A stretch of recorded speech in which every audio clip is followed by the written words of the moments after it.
દેશની સીમાઓ માતાના વસ્ત્ર સમાન છે. તેનું રક્ષણ કરવું દરેક ભારતીયની ફરજ છે. ભીષ્મ પિતામહ. નમસ્કાર દર્શક મિત્રો, સરહદ ન્યૂઝ ચેનલમાં આપનું સ્વાગત છે.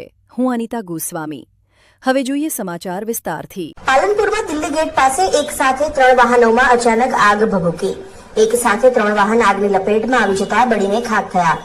બનાસકાંઠાના મુખ્ય મથક પાલનપુરમાં આજે બપોરે એક દુર્ઘટના સર્જાતી ટળી હતી.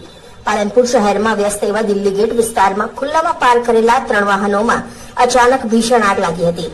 આગ એટલી વિકરાળ હતી કે જોતજોતામાં એક જીપ અને 2 કાર બળીને ખાખ થઈ ગઈ હતી. 3 વાહનોમાં અચાનક આગ લાગતા ધુમાડાના ગોટે ગોટા જોવા મળ્યા હતા. પાલનપુરના બજારમાં બરચક વિસ્તારમાં અચાનક આગ ભભૂકી ઉઠતા સ્થાનિક લોકોમાં ભયનો માહોલ સર્જાયો હતો અને ઘટના સ્થળે લોકોના ટોળે ઉમટી પડ્યા હતા.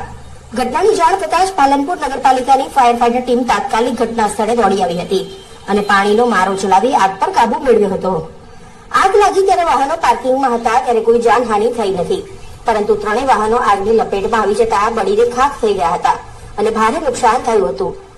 આ આગ કેવી રીતે લાગી તે હજુ સુધી જાણવા મળ્યું નથી અને પોલીસ અને પ્રશાસન દ્વારા આગનું સચોટ કારણ જાણવા તપાસ શરૂ કરવામાં આવી છે.